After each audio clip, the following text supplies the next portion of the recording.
world.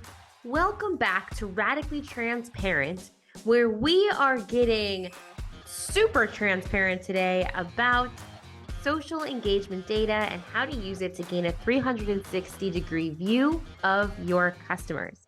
Last week, I zoomed in on how we use social engagement data to improve lead scoring, gave some real-life examples, and ultimately ensure your social engagement data isn't living in a silo. And today, we're going to be building on what we learned last week, and we're going to be talking about leveraging social engagement data to do better lead nurturing. So let's get radically transparent about lead nurturing with social engagement data. Are you ready? Fantastic. So doing a solo episode here. And I think what's important in this one, when we talk about lead nurturing, is that at its core, lead nurturing is rooted in data. The more data that you have on leads, the better you can craft engaging content and messaging. And I think what we see today is that it's not enough to base your conversations on audiences, website, and email activity alone, right? Because what about social media? We all know that social media has become the anchor of B2B marketing. We also are seeing that B2B buyers are spending an average of 116 minutes on social networks each day, making it an extremely important channel for marketers to leverage. Not to mention, social media is really where 55% of buyers search for information. And what we know is that 84% of CEOs and VPs are using social to make their purchasing decisions. So if audiences and your audiences are not active on your website, but let's say they're very active on Facebook, LinkedIn, or Twitter, which essentially is what we're seeing, then you're missing out on valuable lead data, which really can inform you of your buyer's needs, challenges, interests. Same goes for customers, right? Of your customer needs, challenges, and interests. So I think what's important to think about, and yes, I work at Oktopost, and we have, when it comes to Oktopost, we have the Oktopost Marketo or Oktopost Eloqua, Oktopost HubSpot, Oktopost Pardot integration, right? Those are all marketing automation platforms.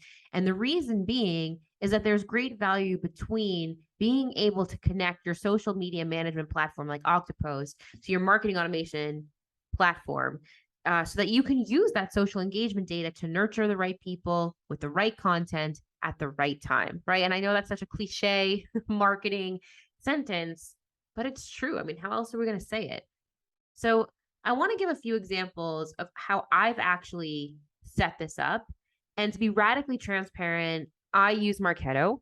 I think more or less from being in the industry, I think every marketing automation platform works more or less the same. So I'll speak Marketo lingo, but if you're listening in and you're using HubSpot or Eloqua, you're going to be able to map this out into those marketing automation platforms as well. So inside of Marketo, when it comes to social engagement, it's the missing piece, right? So essentially, if you integrate Marketo and Oktopost, you're going to be able to get that social engagement right inside of Marketo. Same with Eloqua, Pardot, HubSpot, etc. And when you do that, you're going to be able to nurture your most relevant leads in Marketo with the social engagement data. And one of the best ways to do that is by setting up what Marketo calls streams. Not sure what they're called in other platforms, but essentially Marketo streams they're basically pools of email content that you can use to nurture leads. So I'm sure as I'm saying this, everybody is taking a moment and thinking, oh yeah, I know what that looks like in their respective marketing automation platforms. So in Marketo, right, you can set up rules and criteria to determine the stream that lead should be placed into, and also the way that leads move between the different streams. And when you're deciding which leads need to go into which stream, you actually could lean on what, again, this is in Marketo called interesting moments. And it's basically a customizable set of criteria. So for example, different content topics that leads engage with, or, different criteria. So you can set up these interesting moments that when a lead interacts with these different interesting pieces of content, that you can send them alert. So let me bring that to life, because otherwise we're just talking high level, and it's good. High level is good, but let's kind of go deeper. So let's say that you have a lead and you're looking to nurture that lead, and what you're seeing is they're not necessarily engaging with you on your website, and they're not necessarily engaging with you in email, but using Oktopost as you're posting your social content, you are able to see in Marketo every single social click, and you are able to see the social engagements that that lead is taking, and on what content, right? And in what campaign. So you're getting real detailed into who and what this person is clicking on. And let's say you see, so I'll use Oktopost as the example, right? We're social media management suite. And one of our products, we have employee advocacy. So let's say, and this is actually a real life example, that we had seen one of our leads in the later buyer cycle engaging with content all around employee advocacy, but even more specific, it was content that was about employee advocacy and crisis management, or employee advocacy and social media policy. And so we saw that this specific lead was engaging not once, not twice, not 3 times, but 5 times on social media with content that was relevant to compliance and employee advocacy. And so what we ended up doing is we ended up segmenting, kind of using these interesting moments that would be considered an interesting moment, because they engaged 3 times with like very specific content, and they were set into that relevant stream. Once they were set into that relevant stream based on the content they were clicking on in social media, we were then able to define and help sales understand, right, how relevant or valuable these leads were based on their social media activity. And it became interesting because as you took a look, as we would like go in and do like these monthly catch-ups together with sales and look in to understand like which leads were interacting with social, is quite a bit of them, but it helped sales calls, and it helped our own sales team have more meaningful conversations with prospects, because they could spark the conversation based on those social interests, right? So we would pick up the phone and we would be able to know right away, that Joe Smith was reading content about social media policy. So on that call, we would make sure to tie that on in, right? So that's just one example of how you could use the social engagement data, when you're segmenting, to really understand, one, what type of content you want to continue nurturing them with, but two, right, where do they live and breathe? And then as you create and try to, hyper personalize these experiences for your customers, your leads, through the buyer journey, you have these different lists and segmentations of customers that you have based on the specific data that they're clicking on. So I always think that's really interesting. And I think another real life example I'll get radically transparent about is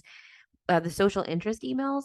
It's hard. I think depending on bandwidth, size of an organization, right? You always need to be appearing bigger than you are. I feel like a lot of times, social media managers are mighty team maybe of 1 or 2, and, you're leading the social for an entire organization. And when it comes to leaning into your social engagement data to even understand what kind of newsletter your customers or your leads should be getting, we've found that extremely helpful, and we've actually been able to get our unsubscribe rates really like minimal, because we're really catering to what they're clicking on social. So for example, it's a given, not all customers should receive the same newsletter. That's partly why we have Marketo and marketing automation, to really make sure that we're nurturing our leads properly. So if you use the social engagement data to determine which letters that they receive, essentially what you can do, so I'll go back to the employee advocacy product example, because I think it's the easiest one, at least from what I'm seeing, is working well. But we actually, with social interest emails, we had an interesting use case where so with employee advocacy with Oktopost, as well as social publishing, anything that's posted using Oktopost, we're able to track. So with our advocates, we're not just asking them to share content to grow our reach, right? But we really are interested in understanding, when our advocates share content, what's the journey of their network and the relevant leads and customers within their network. So with this one, we saw, again, because we were segmenting out the leads, we saw that any customer or lead, let's say, and this had like relevant streams, but who was engaging with content about employee advocacy rollout or launch, right? We would actually segment them out into separate lists or streams, And then they would receive a very tailored newsletter in terms of launching an advocacy program, or they would receive our employee advocacy toolkit, which would, again, take it one step further than what they were reading on social. But we understood from what they were engaging with on social media what would be relevant as a next step to send.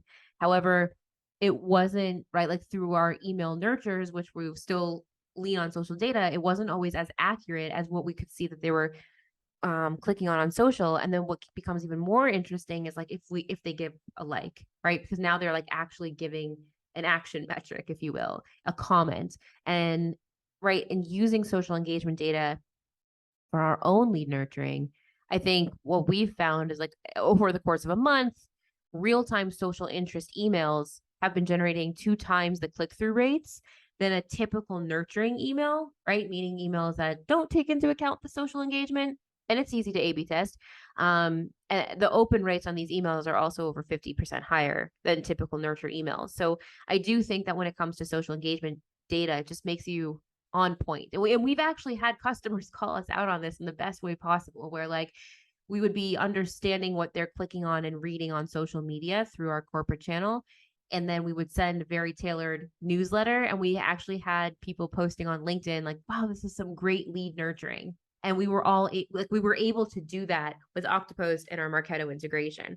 So I think it impresses customers, right? At the end of the day, if you're able to really truly show that you understand what your customer or what your lead is interested in or how you can help them, right? Points for us marketers. And the last one here, before I head into kind of a newer concept, is personal sales outreach. I mean, this one's so basic, but when it comes to lead nurturing, right? Marketers aren't the only ones benefiting from social engagement. I know I've mentioned this in previous episodes, but before moving over to the dark side of marketing, I've spent 10 years in sales. And I think the worst thing that could happen, besides not hitting your quota in sales, is and losing a deal, a big deal, right? That's pretty bad. But it's when a prospect goes dark and you know that that lead is qualified and you know that your solution will be helping them and they just go dark. So I want to share a story. You know, it still to this day fascinates me. I'm not going to name any names, but if you're listening, you know it's you.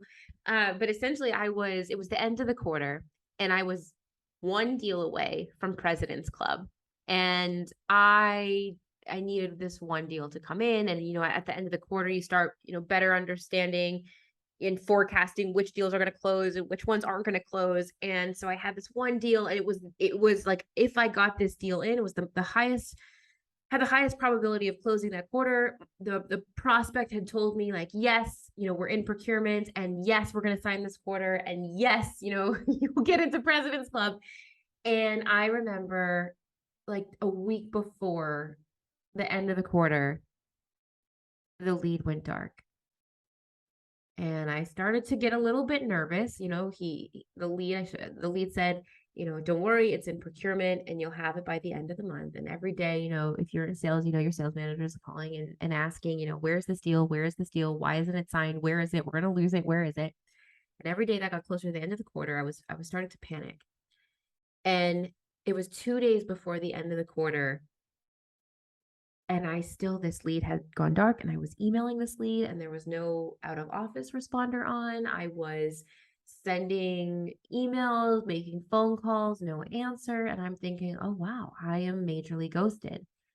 I opened Salesforce because there is an integration where you're able to integrate, all the Marketo social engagement, Oktopost data into Salesforce. And as a salesperson, I opened up Salesforce just to take a look, at what this lead maybe right had been engaging on social. And to my surprise, the entire week this lead was engaging with tons of Oktopost content, like ebooks, guides, previous webinars. I mean, it was like his digital footprint on social did not match the digital footprint on our like email communication. So I felt a little bit better that I didn't exactly lose this lead, but I needed to start getting creative on how I was going to engage. So I saw that through all the social engagement that this lead was consuming most of the Oktopost content from Twitter. Those that know me know that I'm not a huge Twitter fan. I don't love Twitter. I'm not as witty as most are on Twitter as I could be. And so I went on Twitter and I DM'd my prospect, very friendly. And I was like, hey, I won't give your name. I just wanted to reach out and I'm trying to reach you via email, wanted to reach out here. We didn't get the signed contract, and I just wanted to see if there's anything I could do to help. PS, right? Because I saw on Twitter that this person was posting photos that this person was at a music festival. PS, hope the music festival is going great. And this person writes back almost instantly, oh, Jen, I can't believe the procurement didn't get back to you with the signed contract. Yeah, I'm at a music festival. It's great. It's fantastic. Let me, go ahead and ping procurement and see where it stands. And within 30 minutes, my inbox bings and we have a signed contract. So, long story short, right? If sales and marketers can come together and lean in on that social engagement data, right? Deals will get closed. This impacts sales. These tactics work, and it can only work when you're really taking in the social engagement data and making sure it's not living in a silo, right?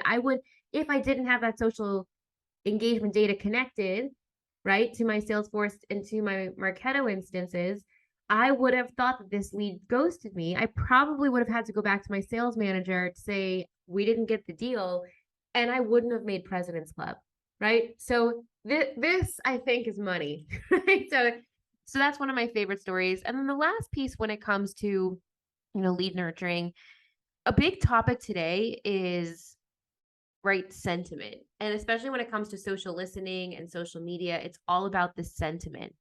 So another way to go ahead and segment out your leads is through sentiment. So in any B2B sales cycle, and I think in life, this is a life lesson, right? Knowledge equals power.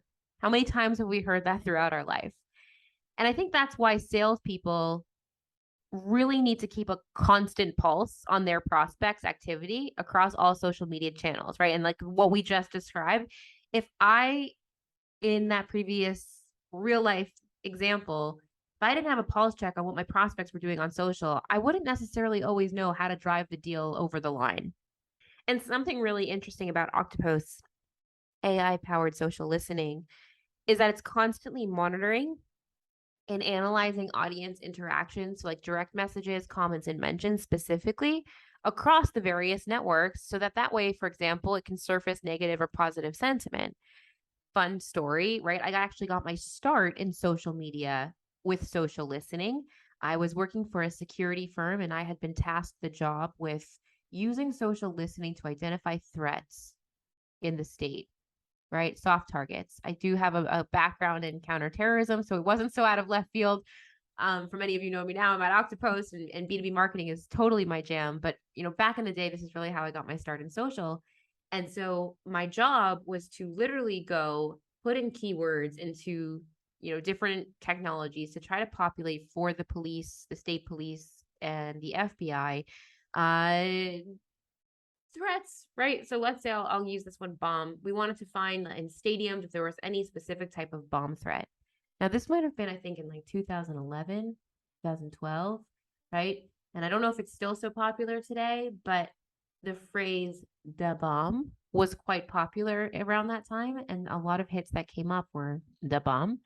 And at that time, sentiment wasn't great, but I got really excited, like, wow, look at all these threats, and let's, let's go take care of them. And then as I was reading through them, right, you could deduct, right, oh, the bomb, that's a positive thing, and it's a slang, and it's not really a bomb. So I say that because I always say take sentiment with a grain of salt, but I do think as the years went on, sentiment has gotten more advanced.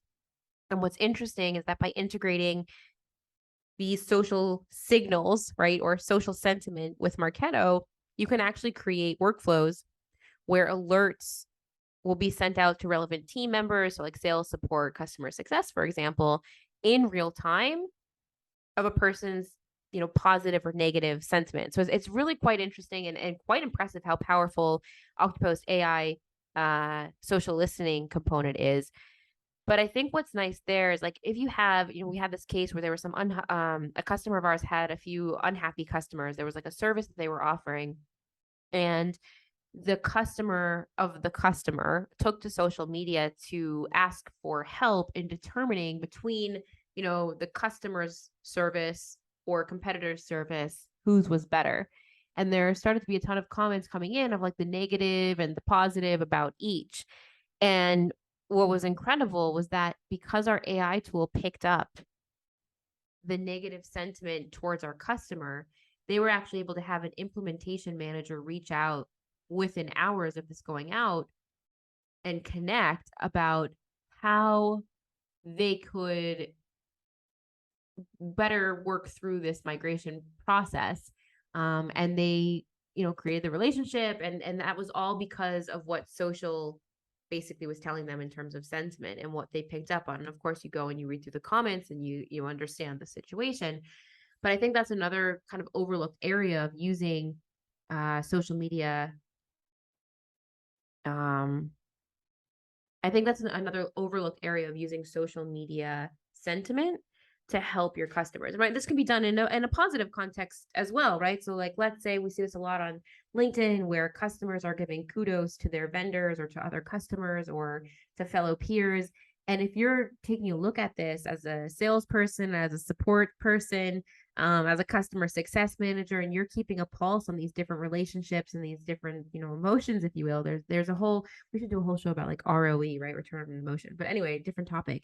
If you're keeping a pulse check on this, then you can really provide some fantastic customer service, right? If you get called out very positively, perhaps that could then lead to a customer story or a customer case study, right? And now you're creating more assets, and all of that came from the power of social. I think the main takeaway from this episode, and if you take away anything from this episode, is that when it comes to lead nurturing, social engagement is a critical piece that's going to help you nurture your leads more meaningfully. And I think when it comes to a world now where we're always looking to build that meaningful relationship, it's almost impossible to do if you're not leaning into your social engagement data. So, main takeaway once more, lean into social engagement data and enrich your lead nurturing with social engagements. Thanks for tuning in to the Radically Transparent podcast, brought to you by Oktopost, the only social media management and employee advocacy platform architected for B2B. I'm Jennifer Gutman, your host and director of social strategy here at Oktopost. And if you love today's show, we'd love if you subscribe, rate, and give a raving review wherever you get your podcasts. For more discussion on B2B social media marketing, be sure to follow Oktopost on LinkedIn. And of course, to gain access to all our free social media marketing and employee advocacy resources, head on over to our website, www.oktopost.com. Until next time.